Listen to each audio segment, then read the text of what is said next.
मुद्दकिर। अल्हम्दुलिल्लाहि रब्बिल आलमीन वस्सलातु वस्सलामु अला सय्यिदिल अंबिया वल मुरसलीन अम्मा बाद फ़ाऊज़ु बिल्लाहि मिनश शैतानिर रजीम बिस्मिल्लाहिर रहमानिर रहीम।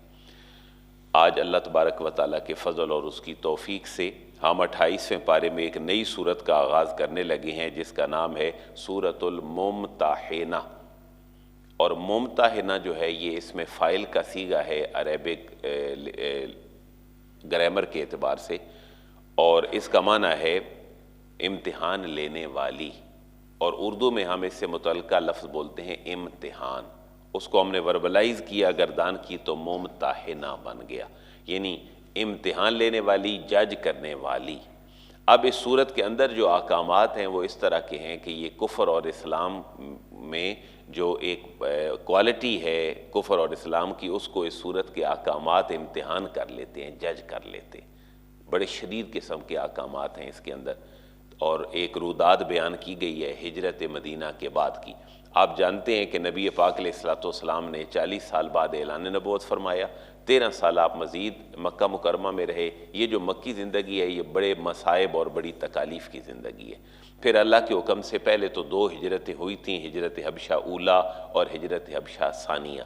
जब मुसलमान पहले कोई 16 की तादाद में और दूसरी दफ़ा 100 के करीब मुसलमान हबशा की तरफ चले गए थे। वहाँ नजाशी ने जो बादशाह था वहाँ का असहमा, उसने उनको पनाह दी थी। लेकिन उसके बाद फिर हिजरत मदीना हुई। हिजरत मदीना भी बड़ा एक संग मील था मुसलमानों की तरक्की का और बड़ा सब्र आज़मा मरहला था। मुसलमान कुछ तो चले गए हजूर के साथ, लेकिन उनके रिश्तेदार और अहल व अयाल अभी मक्के में बाकी थे जो हालत कुफर में थे। कुछ ऐसे भी थे, शायद को मुसलमान भी इक्का दुक्का थे जो थे। यहाँ पर एक सूरत में ख़ास तनाजुर है कि जो हिजरत करके मक्का से मदीना चले गए उनकी जो वाबस्तगियाँ अभी मक्का में हैं, उन वाबस्तगियों के हवाले से मुसलमानों को झंझोड़ा गया है कि अब तुम्हारी वाबस्तगियाँ उनके साथ नहीं होनी चाहिए, क्योंकि अल्लाह और उसके रसूल का कलमा अगर पढ़ लिया है तुमने तो फिर ये लोग तो तुम्हारी जान के भी दर पे हैं। और ये सूरत नाजिल हुई सुलह हुदैबिया और फ़तह मक्का के दरमियान में। इससे पहले बदर हो चुका था, ग़ज़वा ओद हो चुका था, ग़ज़वा खंदक हो चुका था, सुलह हुदैबिया हो चुका था। उसके बाद अब फ़तह मक्का आने लगा था। तो अल्लाह ताला ने जो बशारत दी थी इस्लाम की मक्का में फैलने की, अब वो पूरी होने के करीब थी।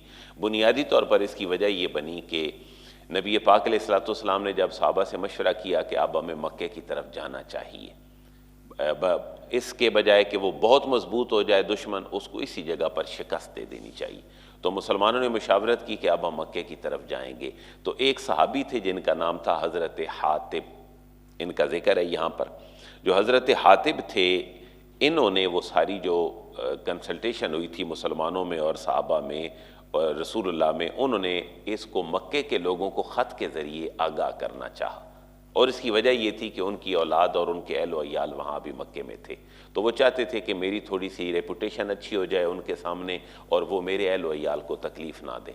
तो एक ख़ातून आई मदीने में, उसको जनाब हातिब ने रज़ी अल्लाह तआला अन्हु वो लेटर दिया कि ये लेटर तुम ले जाओ और ये जाके मक्के के लोगों को तुम दे देना। नबी पाक अलैहिस्सलाम को अल्लाह ने आगाह फरमा दिया। आपने चंद सहाबा को रवाना किया कि वो उस खातून से ख़त ले आओ। वो ख़त वहाँ पर उनसे बरामद कर दिया गया। अब इस सिलसिले में ये सूरत जो है इसके अहकामात नाज़िल हुए कि तुम्हारा जो ताल्लुक़ है वो मक्के के लोगों के साथ अब ख़त्म हो जाना चाहिए, या तो इस्लाम की तरफ लाओ उन्हें। हाँ, तुम्हारे जो खूनी रिश्ते हैं वो बरकरार रहें। हम पहले बात कर चुके हैं जुमे पे भी, और वैसे भी माँ और बाप मुशरिक भी हों तो उनका एहतराम बंदे के ऊपर लाज़िम है। तो ये ताल्लुक़ इस्लाम ने नहीं तोड़ा, लेकिन ये मोहब्बत का जो निज़ाम है ये उनसे उम्मीदें नहीं थी इसलिए। और अल्लाह ने यहाँ पर फरमाया, देखो जिनके साथ तुम अभी ताल्लुक़ कायम करना चाहते हो मक्के के लोगों से, उन्होंने तो तुम्हारे रसूल को मक्के से निकाला हुआ। सिर्फ रसूल को ही नहीं, उन्होंने तुम्हें भी मक्के से निकाला हुआ है। तो तुम्हारे कुछ लगते होते तो तुम्हारे साथ आते, वो इस कलमा तय्यबा को पढ़ते। इस सिलसिले में फिर एक और जो खदशा पैदा हुआ था मोहब्बत का कि हज़रत हातिब बिन अबी बल्ता के अहल व अयाल वहाँ रहते थे, उसके बारे में भी अहकामात दिए गए कि ये रिश्तेदारियाँ तुम्हें फ़ायदा नहीं देंगी क़यामत वाले दिन। वहाँ क़यामत वाले दिन तुम्हें अल्लाह और उसके रसूल का जो फ़ज़ल है और जो शफ़ाअत है उस सिलसिले में तुम्हारी बख्शिश होनी है। उसके बाद फिर हज़रत इब्राहीम खलीलुल्लाह का थोड़ा सा मॉडल है जो मुसलमानों के सामने रखा गया। ये सूरत मदनी है, मैंने अर्ज़ कर दिया हिजरत के बाद तकरीबन 6ठे साल से लेकर 8वें तक ये सूरत मुबारक नाजिल हुई है। 7वें साल नाजिल हुई है, ये 8 में फ़तह मक्का हो गया था, उससे पहले पहले ये नाजिल हुई है, क्योंकि मक्का के जाने के लिए जो मुशावरत हुई थी उसको यहाँ पर बुनियाद बनाया गया। इसमें 13 आयतें हैं और इसके 2 रकू हैं। आऊज़ु बिल्लाहि मिनश शैतानिर रजीम, बिस्मिल्लाहिर रहमानिर रहीम। या अय्युहल्लज़ीना आमनू, ए ईमान वालो।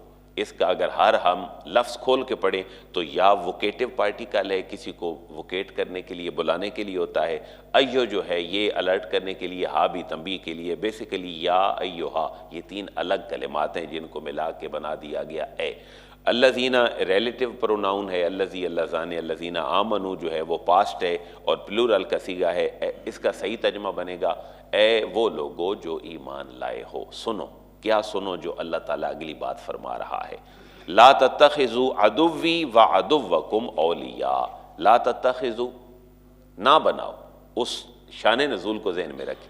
मक्का छोड़ा है और मदीने में मुसलमानों की वाबस्तगियाँ अभी मक्के के लोगों के साथ हैं, तो कहा गया ला तत्तखिज़ू, ना बनाओ, अदुव्वी जो मेरे दुश्मन हैं उनको, व अदुव्वकुम और जो तुम्हारे दुश्मन हैं उनको ना बनाओ। क्या ना बनाओ? औलिया, अपने दोस्त ना बनाओ, उनको अपने दोस्त ना समझो। किसी बंदे के ज़हन में अगर ये सवाल पैदा हो कि हातिब बिन अबी बल्ता साहबी रसूल थे, रसूलुल्लाह की मुशावरत को वो लीक कर रहे हैं और भेज रहे हैं अपने लोगों को प्रेफर करने के लिए, तो उसका जवाब ये है कि उनकी ये गलती है और संगीन गलती है। मुफस्सिरीन ने लिखा है कि ये उनकी संगीन गलती है। लेकिन अहले सुन्नत का ये भी तर्ज़ अमल और फ़िक्र है कि कोई भी मासूम नहीं है सिवाय अंबिया कराम के। और फिर हमारे पास तो कोई सनद नहीं किसी को देने की सही गलत। कुरान ने उनकी इस संगीन गलती के बावजूद भी उनको खिताब किस लफ्ज़ से किया? या अय्युहल्लज़ीना आमनू, ऐ ईमान वालों। गोया कि उनकी ये गलतियाँ उन्हें ईमान से खारिज नहीं कर सकी। ज़ाहिर है वो तरबियत हासिल कर रहे थे नबी पाक अलैहिस्सलाम। और दूसरी बात ये है, जब ये मामला पेश आ गया, ख़ातून से ख़त पकड़ा गया, तो जनाब हज़रत उमर ने और दीगर साहबा ने मुशावरत की कि अब तो ये गद्दार हैं, ये तो जासूसी की है हातिब बिन अबी बल्ता ने, लिहाजा इनको सज़ा मिलनी चाहिए। तो नबी पाक अलैहिस्सलाम ने फरमाया, भाई ये हातिब ही है ना जिसने पहले हिजरत की हमारे साथ, अपना घर बार छोड़ा है, और ये हातिब भी है जिसने बदर में अपने लोगों के खिलाफ हमारे साथ होकर तलवार उठाई है। तो अल्लाह ताला ने तो बदरी सारे साहबा को माफ़ कर दिया हुआ है, अब तुम क्या कहते हो? तब साहबा कराम जो है वो बात को समझे और उन्होंने ये कहा कि ये बात हुजूर की ठीक है। मामला हज़रत हातिब का ठीक नहीं है, साहबी रसूल हैं, लेकिन अल्लाह ताला ने उनको ईमान से ही खिताब किया है। ए ईमान वालो, ला तत्तखिज़ू, ना बनाओ, अदुव्वी मेरे दुश्मनों को, व अदुव्वकुम और तुम्हारे अपने दुश्मनों को, औलिया अपने जिगरी यार और दोस्त ना बनाओ। हाँ, तल्लुकात छोटे मोटे हैं, कोई हरज नहीं, लेकिन ये इस्लाम की कुर्बानी के नाम पर नहीं होने चाहिए। बाकी तल्लुकात रखो, कोई हरज नहीं। तुम करते क्या हो? तुल्कूना इलैहिम बिल मवद्दा। अलका युल्की, इल्का का माना होता है डिलीवर करना भी, थ्रो करना, फेंकना। इल्हाम और वही का एक मुतबादिल है इल्का करना भी। आपको इल्का हुआ है जी, आपको इल्हाम हुआ है, तो तुल्कूना ये सारे माना में इस्तेमाल होता है। कुरान कह रहा है तुल्कूना, तुम फेंकते हो, यानी तुम इजहार करते हो, इलैहिम उनके साथ, बिल मवद्दत मोहब्बत का। तुम इन मक्के के लोगों के साथ जो काफिर हैं, जो तुम्हारे और अल्लाह के दुश्मन हैं, इनके साथ मोहब्बत का इजहार करते हो। हालांकि फ़क़द कफ़रू बिमा जाअकुम मिनल हक़, ये वाव जो है ये इसका माना हालांकि है, इसको हम हालिया कहते हैं, ये हाल बयान कर रही होती है। हालांकि कद कफ़रू, वो इनकार करते हैं, बिमा उसका, जाअकुम जो तुम्हारे पास आया है, मिनल हक़, हक़। हक़ क्या है? अल्लाह के नबी। हक़ क्या है? कुरान मजीद है। हक़ क्या है? तालीमात इस्लाम है। तुम इनके साथ मोहब्बत की पींगे बढ़ाते हो, हालांकि ये जो कुछ हक़ अल्लाह की तरफ से तुम्हारे पास आया है उसका इनकार करते हैं।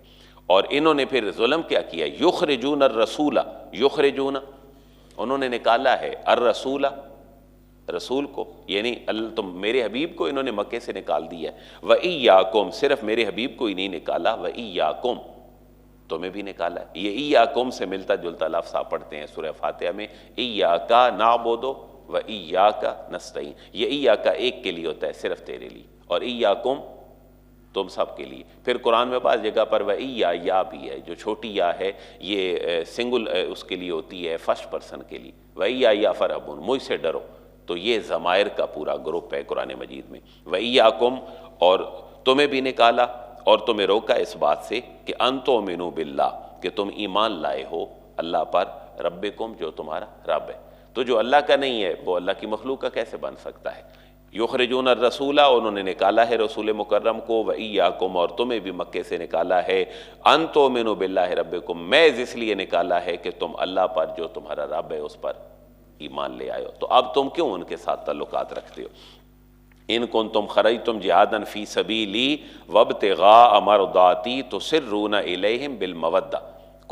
इन कुंतुम खरजतुम, तुम निकले हो, इन जो है ये शर्तिया है, अगर कुंतुम खरजतुम, तुम जिहाद करने निकले हो, जिहादन, जिहाद फी सबीली, मेरे रास्ते में, अगर तुम मेरे रास्ते में जिहाद करने के लिए निकले हो, वब्तिगा मरदाती, और वब्तिगा और तलाश करने के लिए निकले हो, मरदाती, मेरी रज़ा, मेरी रज़ा अगर तुम हासिल करने के लिए निकले हो और जिहाद के लिए मक्के से निकले हो, तो फिर इन्हें तुम बिल्कुल भी दोस्त ना बनाओ, ये तुम्हारी दोस्ती की मुस्तहिक नहीं है।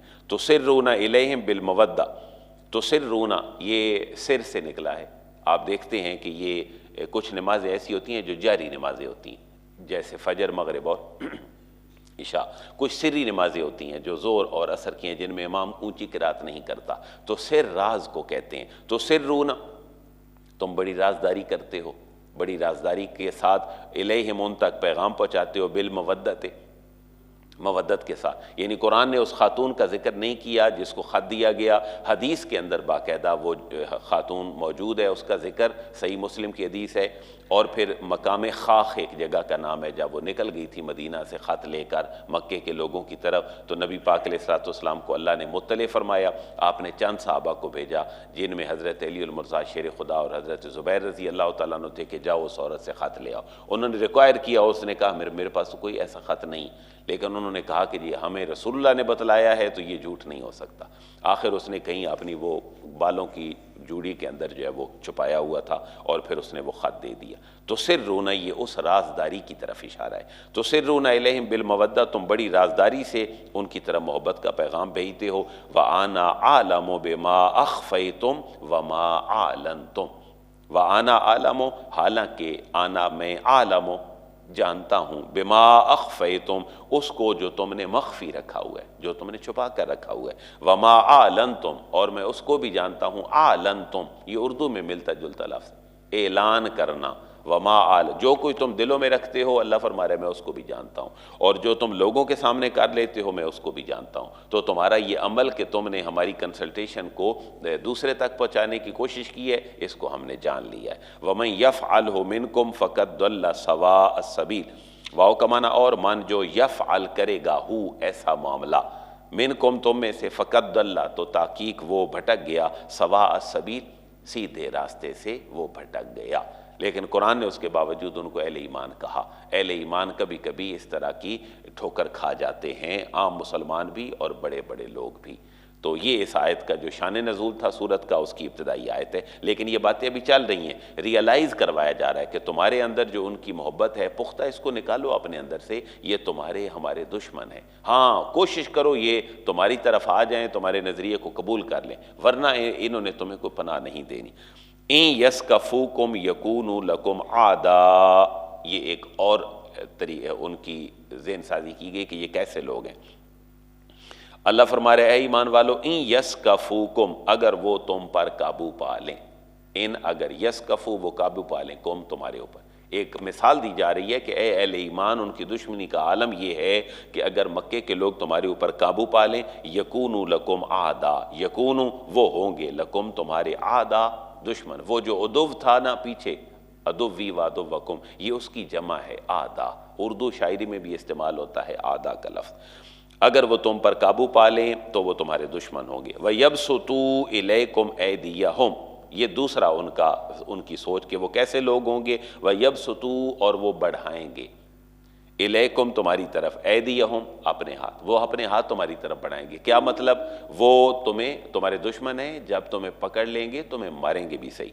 व अलसिनतहुम बिस्सू, और वो कोई एक लम्हा भी ज़ाया नहीं जाने देंगे। व अलसिनतहुम, वो अपनी ज़ुबानें भी बढ़ाएंगे। क्या करेंगे? तुम्हारे खिलाफ बोलेंगे, बिस्सू, बुराई के साथ, तुम्हें गालियाँ भी निकालेंगे और हर जगह पर तुम्हें डिफेम भी करेंगे और कहेंगे कि ये मुसलमान लोग ठीक नहीं। व वद्दू लौ तकफुरून, मुसलमानों की ज़हन साजी के लिए एक आखिरी कलमा कह दिया गया कि तुम अगर चाहते हो कि ये मुसलमान हो जाएंगे तो ऐसा नहीं है। वद्दू, वाव का माना और वद्दू, ये तो इस बात को पसंद करते हैं, लौ तकफुरून, तुम काफिर बन जाओ। तो खालिक उनकी फितरत को बयान फरमा रहा है कि वो ऐसे लोग हैं कि जो चाहते हैं तुम काफिर हो जाओ। वो कब ये चाहते हैं कि हम मुसलमान हो के तुम्हारी तरफ वो लोग आ जाएं। तो फिर जो हातिब नबी बलता के ज़हन में अपने अहल व अयाल की मोहब्बत थी, फैमिली की या किसी भी बंदे की, या क़यामत तक के लिए एक अल्लाह अमल है, तो अल्लाह और उसके रसूल के अहकामात पर कभी औलाद की ख्वाहिशात को प्रेफर नहीं करना चाहिए। हलाल व हराम की तमीज़ हम सबको रखनी चाहिए। लन तनफ़अकुम अरहामुकुम, ये भी हज़रत हातिब नबी बलता और दीगर लोगों के ज़हनों में जो बात थी, औलाद की मोहब्बत को तरजीह दी अल्लाह रसूल के अहकामात पे, अल्लाह ने उसको भी साफ साफ फरमा दिया, लन तनफ़अकुम, हरगिज़ तुम्हें नफ़ा नहीं देंगे, अरहामुकुम, तुम्हारे रिश्तेदार, माँ के रहम से जो पैदा हुए हैं ना तुम्हारे लोग, सिला रहमी के जो मुस्तहिक हैं, वो माँ के पेट से बनने वाले रिश्तेदार भी, बहन भाइयों जैसे भी, मामू वगैरह, ये भी कभी तुम्हें फ़ायदा नहीं देंगे। वला औलादुकुम, और ना ही तुम्हारी औलादें तुम्हें फ़ायदा देंगी। कब? यौमल क़ियामा, क़यामत वाले दिन। यफ़सिलु बैनकुम, यफ़सिलु, अल्लाह ताला फासला डाल देगा, जुदाई डाल देगा, बैनकुम, तुम्हारे दरमियान। वल्लाहु बिमा तअमलून बसीर, वल्लाहु, और अल्लाह तबारक व तआला, बिमा, उसको, तामलून, जो तुम कर रहे हो, बसीर, खूब देख रहा है। तो इसलिए अब इन दोनों आयात को पढ़ने के बाद तीन को हमें पता चल जाना चाहिए। सूरत का नाम है मुमतहिना। ये तो बंदे को नखेर देती है कि ये कौन बंदा है और कहाँ खड़ा है। वैसे इसके अंदर चूँकि खातून का भी जिक्र है, उस वजह से ये मामला वाज़ेह हुआ, तो इस वजह से भी इसको मुमतहिना पढ़ा गया। और एक इसका नाम मुमतहाना भी है, इसमें फ़ाइल नहीं, सब्जेक्टिव सेंस नहीं बल्कि ऑब्जेक्टिव सेंस है, जिसका इम्तिहान लिया जाए। आगे कुछ औरतों का जिक्र होगा, जिन औरतों से जो उधर से आए, मक्के से कोई काफिर औरतें मुसलमानों की तरफ, तो इनका क्या बनेगा? क्योंकि ज़ाहिर है काफिर औरत तो मुसलमान मर्द के निकाह में नहीं रह सकती। अब उनके लिए कुछ अहकामात हैं। मुसलमानों को कहा गया है कि तुम तो उनसे हमदर्दियाँ कर रहे हो, अगर उनमें से कोई लोग यहाँ आ भी जाएं मदीने में, तो तुम्हारा उन औरतों के साथ ताल्लुक़ क्या होगा? उन औरतों को जज कर लिया जाए कि वह कौन है, जासूसी करने आई हैं, गद्दार बन कर आई हैं, या वाकई वो सही मुसलमान हो के तुम्हारे पास आई हैं। इस वजह से भी ये सूरत का नाम मुमतहिना है। अल्लाह ताला समझ अता फरमाए और हम सब के लिए आसानियाँ पैदा फरमाए।